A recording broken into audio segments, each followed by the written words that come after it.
25,753 জনের চাকরি গেল।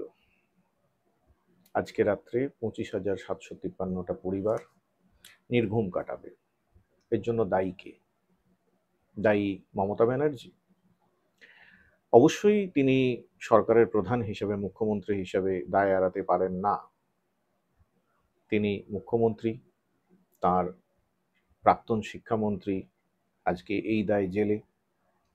তার অনেক জনপ্রতিনিধিও জেল ঘুরে এসেছে, বহু প্রশাসনিক কর্তাও জেলের ঘানি টেনেছে। তো দায়টা তিনি এড়িয়ে যেতে পারেন না। এই যে এত হাজার হাজার চাকরি প্রার্থী, তাদের চোখের জল, তাদের পরিবারের দীর্ঘশ্বাস, লক্ষ লক্ষ মানুষের, এর একটা প্রভাব তো জনমানুষে পড়বেই। এর প্রভাব ভোট বাক্সেও পড়তে পারে, খুব স্বাভাবিক। কিন্তু একটা জিনিস অবশ্যই তাকে ধন্যবাদ জানাতে হয়, যে তার সাহস আছে। ভোট বাক্সে তার প্রভাব পড়বে এইটা বোঝার পরেও তিনি কিন্তু পালিয়ে যাননি। প্রধানমন্ত্রীর মতো সাংবাদিক সম্মেলন থেকে মুখ ফিরিয়ে থাকেননি। উল্টে এই চাকরিহারাদের সঙ্গে খুব তাড়াতাড়ি দেখাও করবেন এবং আশ্বাস দিয়েছেন যে সর্বতোভাবে সহযোগিতা করার এবং কোর্টের নির্দেশ অনুযায়ী পদক্ষেপ গ্রহণ করে তাদের কোনো সুরাহা করার। কিন্তু তা সত্ত্বেও শুধু এইটুকু করে এই হাজার হাজার লক্ষ লক্ষ মানুষের এই যে টেনশন, সামাজিকভাবে যে তাদের অপবাদ সইতে হচ্ছে, এইগুলো কিন্তু ভোলা যাবে না। তৃণমূল, মমতা ব্যানার্জি, তৃণমূলের সরকার, মমতা ব্যানার্জির নেতৃত্বে সরকার, এদের দোষ, এদের দায়, এদের দায়িত্ব সবকিছুকে মাথায় রেখেও আরো কিছু প্রশ্ন মাথায় আসছে এখন। এই যে মিডিয়া থেকে হঠাৎ জানানো হলো যে যারা চাকরি পেয়েছিল, যাদের চাকরি গেছে, এদের প্রত্যেককে পুরো মাইনেটা ফেরত দিতে হবে, ইন্টারেস্ট সহ। আরও বিভিন্ন ধরনের কথাবার্তা, বিভিন্ন ধরনের গুজব। এখন অসুবিধার ব্যাপারটা হচ্ছে সাধারণ মানুষ আইন ততটা বোঝে না। বেশিরভাগ লোক কোর্টের রায় পড়ে না বা পড়লেও বুঝতে পারে না। সেই কারণের জন্য এই আইন সম্বন্ধীয় বা কোর্টের রায় সম্বন্ধীয় যা পারে ভুলভাল তথ্য এই মিডিয়াগুলো প্রকাশ করতে থাকে এবং সেটাও খুব স্বাভাবিকভাবেই দাবানলের মতো ছড়িয়ে পড়ে, একটা প্যানিক তৈরি হয়, একটা সেন্সেশন তৈরি হয়। এটা আমরা আগেও দেখেছি আর.জি. কর আন্দোলনের সময়, এখনো দেখতে পাওয়া যাচ্ছে। এই যে প্রায় 26,000 জন শিক্ষক চাকরিহারা, তারা চাকরি তো তাদের গেছেই, সেই দুঃখ যেমন তাদের রয়েছে, তার সঙ্গে টেনশন যে এই মাইনের টাকাটা তারা কিভাবে ফেরত দেবে। পুরোপুরি ভুয়ো খবর একটা। কারণ আজকে এত দেরি করে এই ভিডিওটা করতে হচ্ছে কোর্টের রায়টা ভালো করে পড়ার জন্য। সেই রায়তে পরিষ্কারভাবে বলা রয়েছে যে যাদের এই চাকরি পাওয়া নিয়ে প্রশ্ন চিহ্ন রয়েছে, অর্থাৎ অযোগ্য ব্যক্তি যাদের সম্বন্ধে সন্দেহ রয়েছে যে এরা সঠিক উপায়ে চাকরি পায়নি, কোনো রকম ভেতর থেকে কোনো রকম দুর্নীতির মাধ্যমে তারা চাকরি বাগিয়েছে, তাদেরকেই, শুধুমাত্র তাদেরকেই, এবং সেই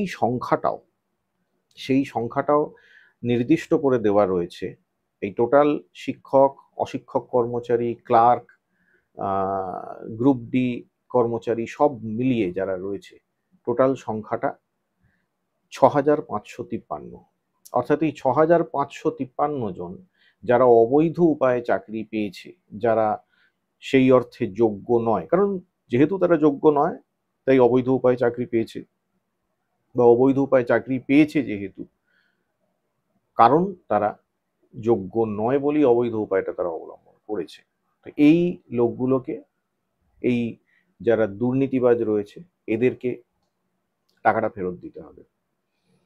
তো এই দুর্নীতিবাজ 6,553 এদের পাপের দায়টা পুরো 26,000 মানুষকেই নিতে হচ্ছে। মানে প্রায় 19,000, 20,000, 19,500 যে যোগ্য প্রার্থী রয়েছে তাদেরকেও এই পুরো দায়টা নিতে হচ্ছে। এবং এই মিথ্যে খবর রটিয়ে দিয়ে এই বাকি 19,000 মানুষের রাতের ঘুম কেড়ে নেওয়া হচ্ছে। এই দায়টা মিডিয়া এড়িয়ে যেতে পারে না। কিন্তু আজকে বিভিন্ন রাজনৈতিক দল, সেটা তৃণমূল বা তৃণমূল বিরোধী যারা রয়েছে, তারা রাজনীতি করতে এসেছে, তারা রাজনীতি করবে। তৃণমূল সেই অর্থে, যেহেতু তাদের নাম বিভিন্ন দুর্নীতিতে জড়িয়ে গেছে এই বিষয়ে, তারাও রাজনীতি করছে তাদের পিঠ বাঁচানোর জন্য। সেই দুর্নীতিটা হয়েছে কি হয়নি সেগুলো তদন্তের ব্যাপার। তদন্তটা কে করবে, কে করছে?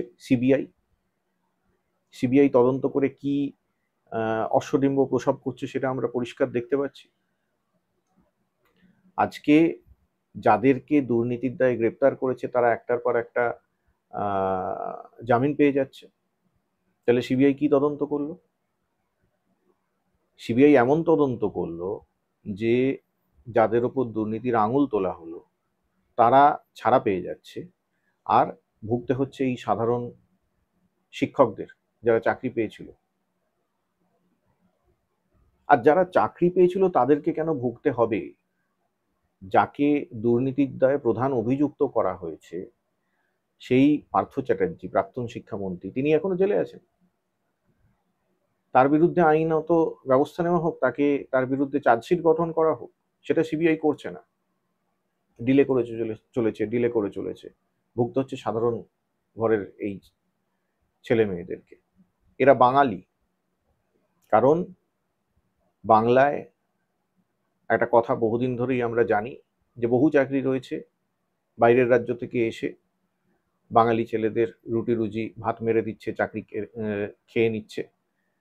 কিন্তু এই শিক্ষক, এই পেশাটাতে মোটামুটি একটা এমন পর্যায়ে এখনো পর্যন্ত রয়েছে যে বাংলার ছেলে মেয়েরাই এখানে চাকরি পায়, বাঙালিরাই এখানে চাকরি পায়। কিছু কিছু হিন্দি মিডিয়াম বা অন্যান্য মিডিয়ামের স্কুল রয়েছে যেখানে হয়তো অবাঙালি কিছু ছেলে চাকরি পায়, কিন্তু তারাও বাংলারই অধিবাসী।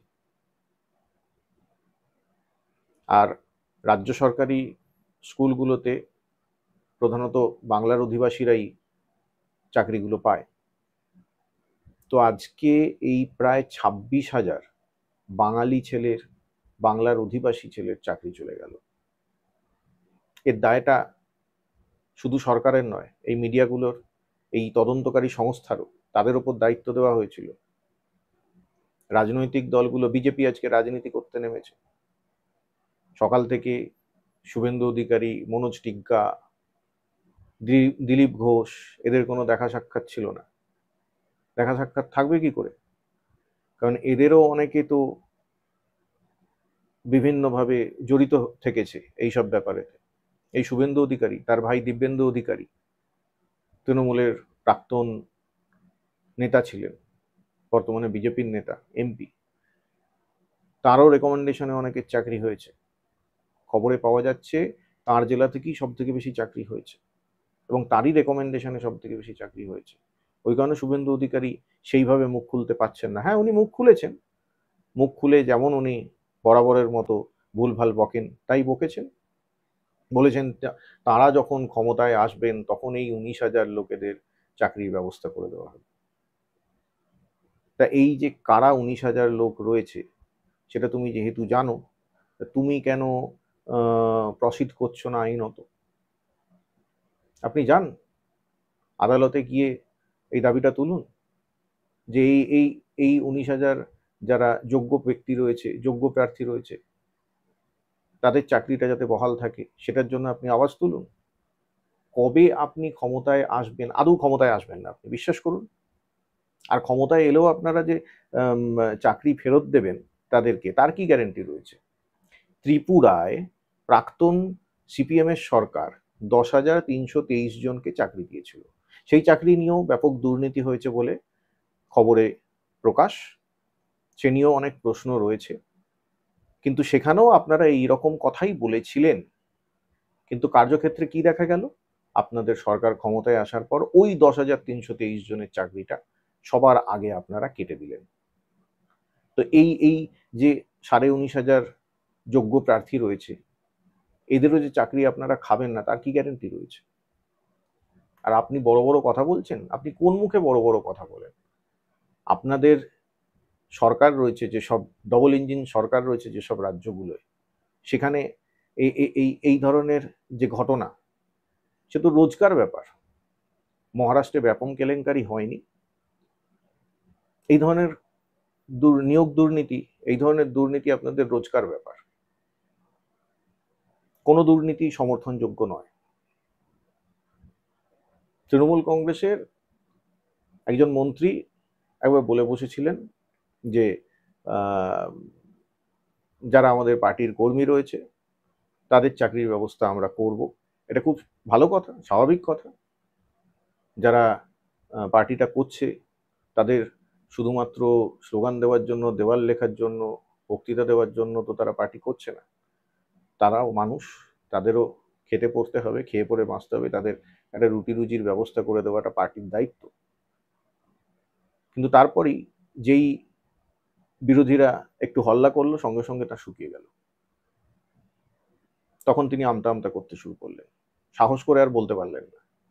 এদিকে সিপিএম যখন ক্ষমতায় ছিল, দিনের পর দিন, বছরের পর বছর নিজের লোকেদের, পার্টির কর্মীদের, পার্টির যারা নেতা রয়েছে তাদের আত্মীয় পরিজন, ভাই ভাইপো, শালা শালি, শালার ভাইপো, সকলকে ধরে ধরে নিয়ে গিয়ে চাকরি দিয়েছে। কিন্তু ওই যে বলে, চুরি বিদ্যা বড় বিদ্যা, যদি না পড়ো ধরা। তারা এমনভাবে চুরি করেছে যেটা ধরা পড়া সম্ভব নয়। আর তৃণমূল কংগ্রেস ফেলে ছড়িয়ে মাখিয়ে লাট করেছে। এখন ব্যাপারটা হচ্ছে যে শুধু বিজেপিকে দোষ দিয়ে লাভ নেই। বিজেপি যে কি রকম সেটা আমরা বিগত 1 দশক ধরে দেখেই যাচ্ছি। বিজেপির ভয়ঙ্কর রূপটা, রক্তাক্ত রূপটা। তারা যে দেশে 2 কোটি চাকরির গ্যারেন্টি দিয়ে ক্ষমতায় এসেছিল, সেই 2 কোটি চাকরির বেলুন ফেঁসে গেছে, সেটা দেখেছি। তাই তারা যে এই চাকরি হারাদের চাকরির ব্যবস্থা করে দেবে, এই কথাটা শুনে ঘোড়াতেও হাসবে, কেউ বিশ্বাস করে না। কিন্তু তা সত্ত্বেও প্রশ্নটা থেকে যায় যে বাংলার যেসব নেতারা, যারা একটা সময় যে পার্টি বাংলার বুকে প্রায় 3.5 দশক ক্ষমতায় ছিল, তাদের আজকে এই রায়ের পর, এই প্রায় 26,000 বাড়ি নিষ্প্রদীপ হয়ে যাওয়ার পর তাদের উল্লাস দেখে রীতিমতো ঘেন্না লাগছে, রীতিমতো ঘেন্না লাগছে যে এরা মানুষ, এরা এমন একটা ভাব দেখাচ্ছে যে এই 26,000 জনের চাকরি গেছে, মমতাকে তো হারানো গেছে। তাদের জন্য বলি, কমরেড, মমতা ব্যানার্জিকে হারানো, মমতা ব্যানার্জিকে জেতানো এটা বড় কথা নয়। বাংলার যে এই 26,000 মানুষের চাকরি গেল, তাদের যে এই চোখের জল, সেটা সামলাতে পারবেন তো? আজকে যে এই এই তাদের মধ্যে থেকে কেউ যদি কোনো রকম চরম সিদ্ধান্ত নিয়ে ফেলে, সেটার দায় আপনি নেবেন তো? দায় মমতা ব্যানার্জির? হ্যাঁ, অবশ্যই মমতা ব্যানার্জির। দায় তৃণমূল কংগ্রেসের, তৃণমূলের সরকারের, অবশ্যই সরকারে যারা রয়েছে তাদেরকে দায়টা নিতে হবে, কেউ এড়িয়ে যেতে পারে না। যতদূর আমরা জানি মমতা ব্যানার্জি দায় এড়িয়ে যাচ্ছেন না।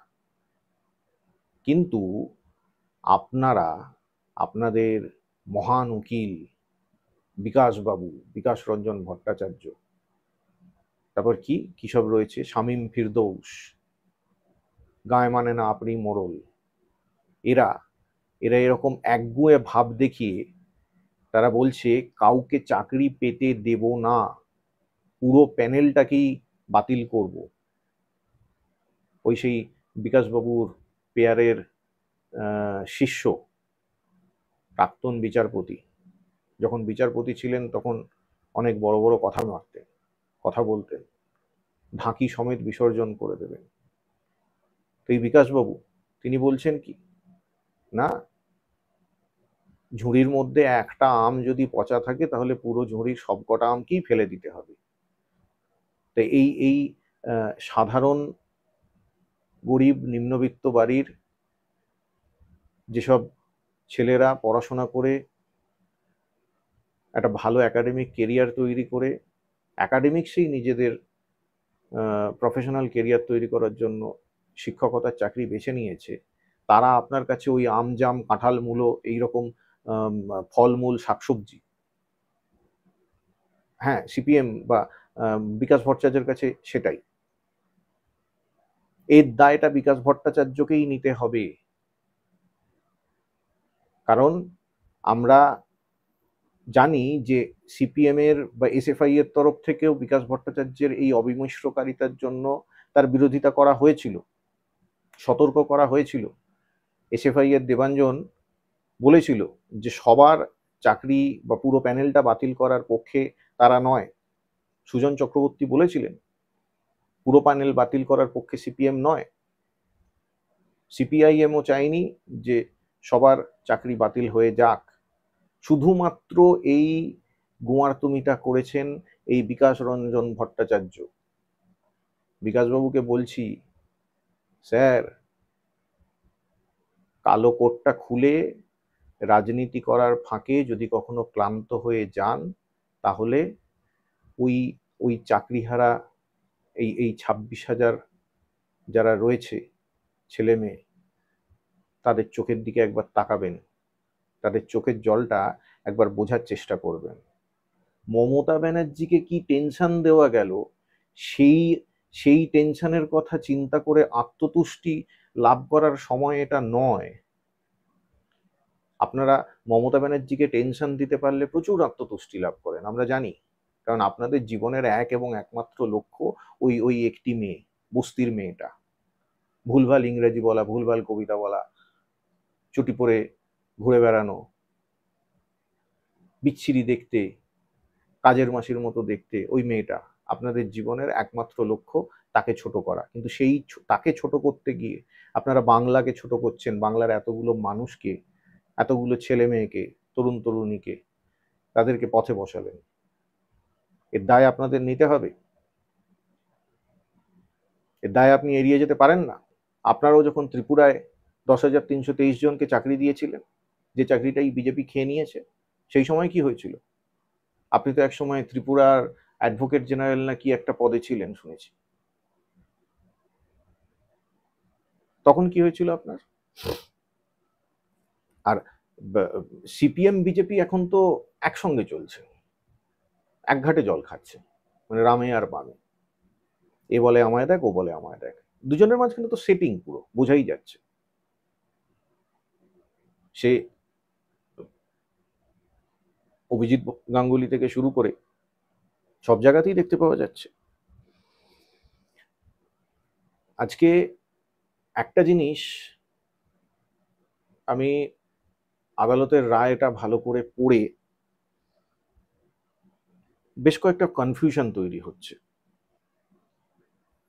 সেটা হচ্ছে, এটা এখন কেউ যদি বলে আদালত অবমাননা করা হচ্ছে, আদালত একটা রায় দিয়েছে তার বিরুদ্ধে কেন বলা হচ্ছে? আদালত রায় দিয়েছে, আদালত আইন অনুযায়ী রায় দিয়েছে। ভারতবর্ষের আইন ব্যবস্থার প্রতি সম্পূর্ণভাবে আস্থা রেখেই বলতে চাই যে একজন সাধারণ মানুষ হিসাবে রায়টা আমার ভালো লাগলো কি খারাপ লাগলো সেই বিচার বিশ্লেষণ করার অধিকার আমাদের দেশের সংবিধান আমাকে দিয়েছে। এই রায়তে পরিষ্কার বিচারপতিরা লিখেছেন, সিজেআই নিজেই প্যানেলের মধ্যে ছিলেন, জাস্টিস খান্না ছিলেন। এই রায়তে পরিষ্কার 11 নম্বর পাতায় লেখা রয়েছে যে আমাদের সংবিধানেতেই লেখা রয়েছে, আমাদের আইন ব্যবস্থার মূল যে ধারাটা যে রয়েছে, আমাদের আইন ব্যবস্থা বা যার উপর ভিত্তি করে আমাদের সমস্ত বিচার ব্যবস্থাটা চলে, তার মূল নীতি যেটা, সেটা হচ্ছে যে 100টা দোষী ছাড়া পেয়ে যাক যাক, কিন্তু একটাও নির্দোষ যেন শাস্তি না পায়।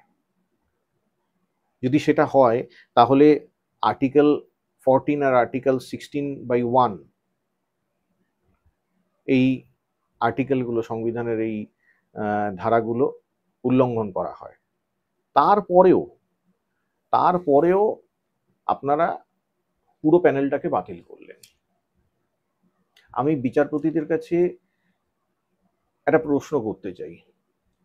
আপনারা লিখেছেন এই রায়তে যে এই 26,000 জনের যে চাকরি চলে গেছে, তার মধ্যে যারা 6,553 জন তারা নাকি অযোগ্য। তো এই তথ্য আপনাদের কাছে রয়েছে, এই তথ্য তো এসএসসি থেকেই দেওয়া হয়েছে। তো 6,553 জন অযোগ্য, আপনি তাদের চাকরিটা কেড়ে নিতে পারতেন, বা এসএসসিতে যেসব অফিসাররা রয়েছে যারা দুর্নীতির সঙ্গে জড়িত বলে আপনাদের সন্দেহ, সেই তাদেরকে আইনের আওতায় আনতে পারতেন। যারা জেলে যেসব জনপ্রতিনিধি বা যারা অফিসার রয়েছে তাদের বিরুদ্ধে আপনি ব্যবস্থা নিতে পারতেন। সেটা না করে পুরো প্যানেলটাকেই আপনি বাতিল করে দিলেন। কি বললেন না, এই 6,553 জন এরা তো দোষী, এটা জানা আছে, কিন্তু বাকিরা যে নির্দোষ নয় এটা আপনার কাছে প্রমাণ নেই। কেন নির্দোষ নয় আপনার কাছে প্রমাণ নেই? অদ্ভুত অদ্ভুত সব কথা। নাইসা বলে একটা সংস্থা, তারা এই ওএমআর সিট ইভ্যালুয়েশনের টেন্ডারটা পেয়েছিল। তো তারা স্ক্যানটেক বলে একটা সংস্থাকে সেই টেন্ডারটা সাব কন্ট্রাক্টে দেয়। আপনারা গিয়ে নাইসা বা এই স্ক্যানটেককে ধরুন, সেটা না, পুরো পুরো প্যানেলটাকেই বাতিল করতে হবে। কিসের জন্য? এর পেছনে কি কোনো রাজনৈতিক অভিসন্ধি রয়েছে?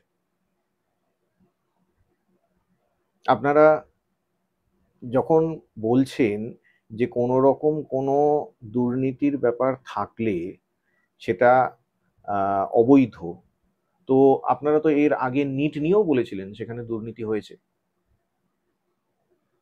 অল ইন্ডিয়া যে এন্ট্রান্স পরীক্ষা রয়েছে ডাক্তারির, ব্যাপম নিয়েও এরকম কথা উঠেছিল। তা সেগুলো তো আপনারা করেননি, বাতিল করেননি। কেন সেগুলো বাতিল করেননি কেন? বাতিল করলে কি ওই জাস্টিস লোয়ার মতো কোনো ঘটনার আশঙ্কায় আপনারা বাতিল করেননি? আজকে এই আপনাদের জন্যই ভারতবর্ষের মহান বিচার ব্যবস্থার ওপর, আমাদের আইন ব্যবস্থার ওপর সাধারণ মানুষের আস্থাটা ধীরে ধীরে উঠে যাচ্ছে। কারণ এই সুপ্রিম কোর্টেই তো রঞ্জন গগৈয়ের মতো বিচারপতি রাম মন্দির নিয়ে রায় দেওয়ার পরের দিনই অবসর গ্রহণ করেন, আর তারপরেই তিনি সাংসদ হয়ে যান। কোন পার্টি থেকে হয়েছেন, কোন পার্টির সমর্থনে হয়েছেন জানা আছে সকলের। এই এসএসসি মামলা নিয়েই প্রচুর বাজার গরম করেছিলেন যখন বিচারপতি ছিলেন অভিজিৎ গাঙ্গুলি। আজকে তিনি কোন পার্টি থেকে সাংসদ হয়েছেন সবাই জানেন। তো এরকম কি কোনো ব্যাপার স্যাপার আছে নাকি? জাস্টিস ভার্মার বাড়িতে তো কদিন আগে দেখা গিয়েছিল, আমরা টাকার পাহাড়, পোড়া টাকার পাহাড় দেখেছিলাম। সে নায়ক সিনেমাতে আমরা দেখেছিলাম উত্তম কুমার টাকার পাহাড়ে ডুবে যাচ্ছে। দেশের আইন ব্যবস্থাটাও কি এরকম টাকার পাহাড়ে ডুবে যাচ্ছে? আজকে আমাদের ভাবতে বাধ্য করছেন আপনারা, কারণ এতগুলো এতগুলো প্রশ্ন উঠছে এই রায় নিয়ে। তাই আমরা ভাবছি আদালত অবমাননা করা হচ্ছে না, কিন্তু আদালত যারা চালান, যে বিচারপতি, তারাও মানুষ, তাদেরও হিউম্যান এরর হতে পারে। আর আমরা যারা সাধারণ মানুষ, সেই হিউম্যান এররের জন্য যারা ভুগছি, যে এই 26,000 মানুষ আজকে চোখের জল ফেলছে, তাদের পরিবার আজকে চোখের জল ফেলছে, তাদের সেই অধিকার রয়েছে এটাকে নিয়ে আলোচনা করার, প্রয়োজন হলে বিরোধিতা করার অধিকার রয়েছে, প্রশ্ন তোলার অধিকার তো সকলেরই রয়েছে। এই যারা কাঁদছে, তারা কাঁদতে কাঁদতে আঙুল তুলছে, বিচার ব্যবস্থার উপর আঙুল তুলছে, আঙুল তুলছে ওই ওই বিকাশ ভট্টাচার্যের মতো মহা বেড়ে পাকা আইনজীবী, আইন ব্যবসায়ীদের ওপর। এরা শুধু আইনজীবী না, আইন ব্যবসায়ী। আইনটাকে এরা ব্যবসা করে ফেলেছে। হ্যাঁ, ব্যবসা করুক, কিন্তু সেই ব্যবসার মধ্যে যে কোনো ব্যবসা তো একটা সততা বলে ব্যাপার থাকে। এনাদের কাছে না ব্যবসায় সততা রয়েছে, না রাজনীতিতে সততা রয়েছে।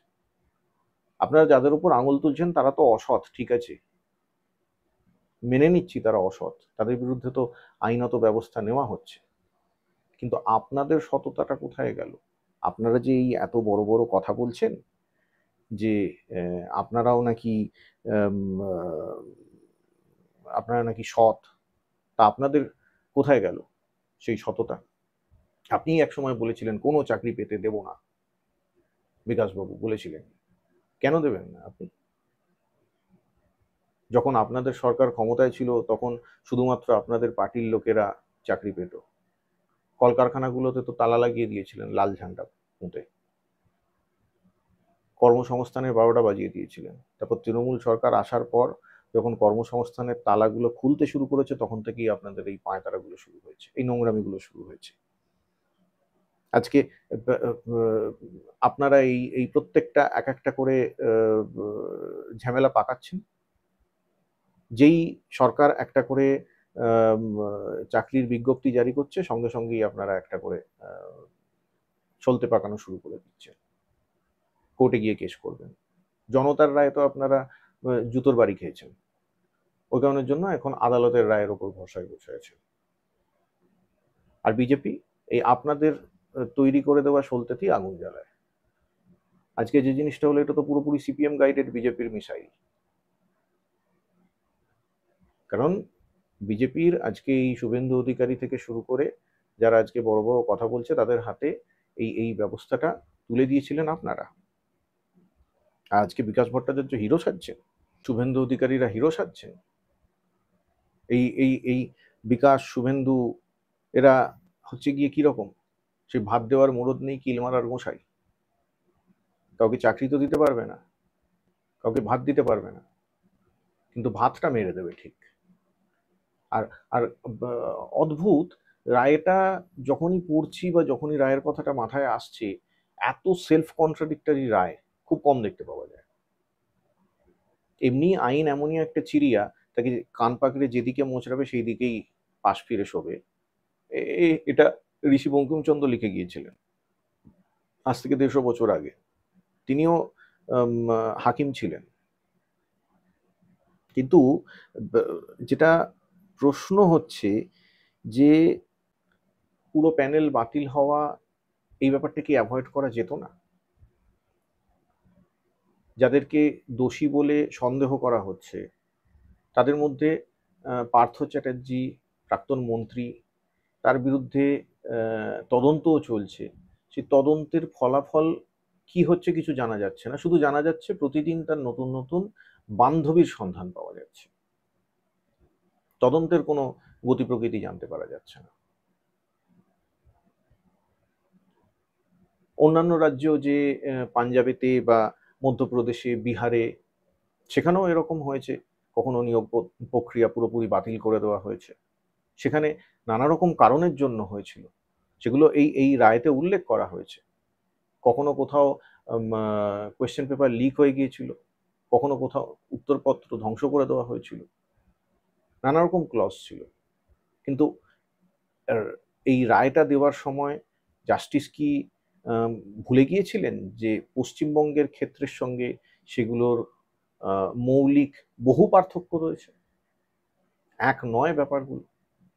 দুর্নীতি হয়তো হয়েছে, সেই দুর্নীতিটাও তদন্তের মধ্যে রয়েছে।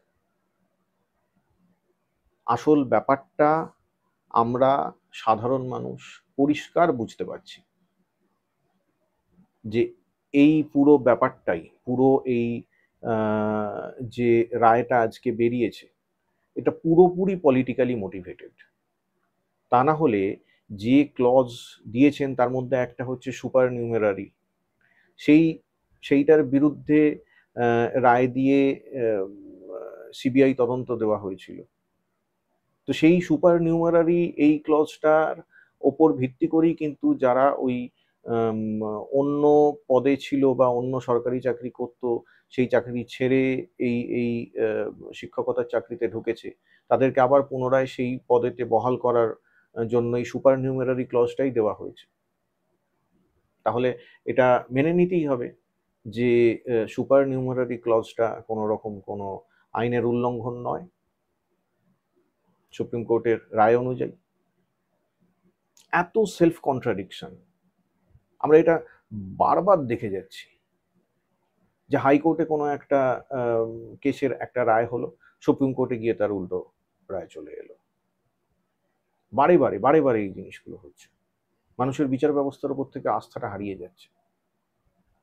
এসব অনেক রাজনীতির কথা হলো, আইনের কথা হলো, এই সব কিছু কথার পরেও সব থেকে বড় যে ব্যাপারটা সেটা হচ্ছে গিয়ে আজকে এই প্রায় 26,000 আমাদেরই ভাই বোন রয়েছে, তাদের চোখের জল, সেটাকে যেভাবে হোক আমাদের বাঙালি যারা রয়েছি আমরা, তাদের চোখের জল মোছাতে হবে, তাদের পাশে থাকতে হবে। তারা যাতে কোনো রকম চরম সিদ্ধান্ত না নেয় সেটার জন্য তাদের পাশে থাকতে হবে। তাদেরকে বার্তা এটাই দেব, বন্ধু তোমরা যোগ্য, তোমাদের সেই যোগ্যতা রয়েছে, তোমরা নিজেদের কষ্টের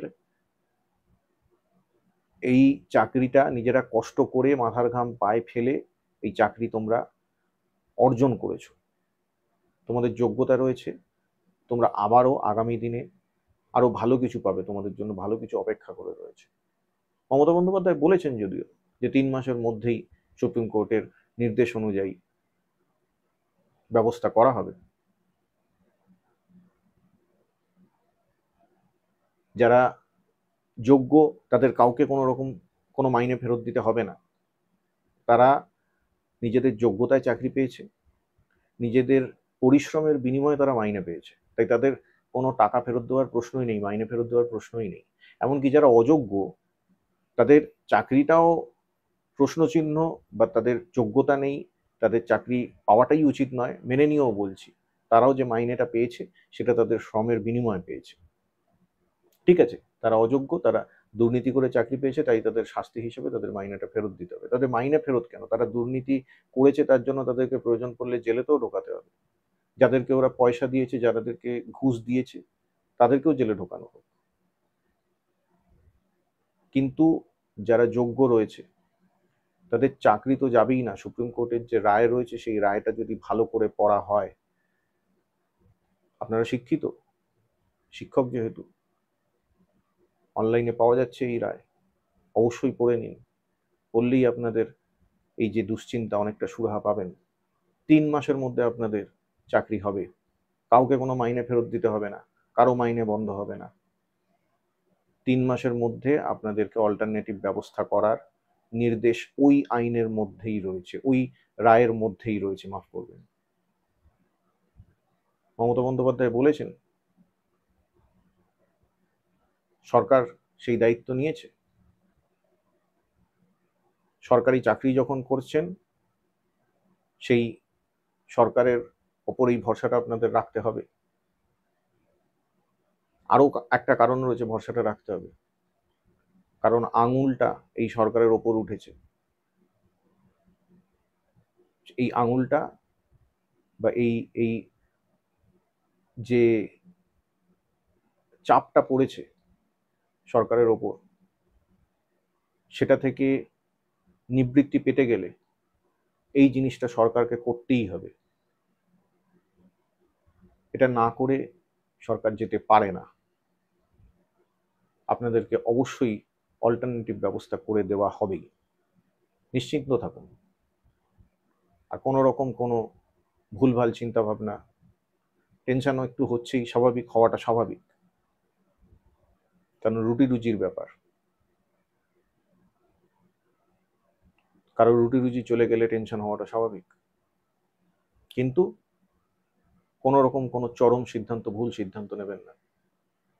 কে কি রাজনীতি করছে, কোন দল করছে, কোন পার্টি করছে, সেটা পরের ব্যাপার। এই মুহূর্তে সবার উচিত রাজনীতি ভুলে গিয়ে এই মানুষগুলোর পাশে দাঁড়ানো। এটা পশ্চিমবঙ্গের ক্ষেত্রে, বাঙালির ক্ষেত্রে একটা জাতীয় বিপর্যয়।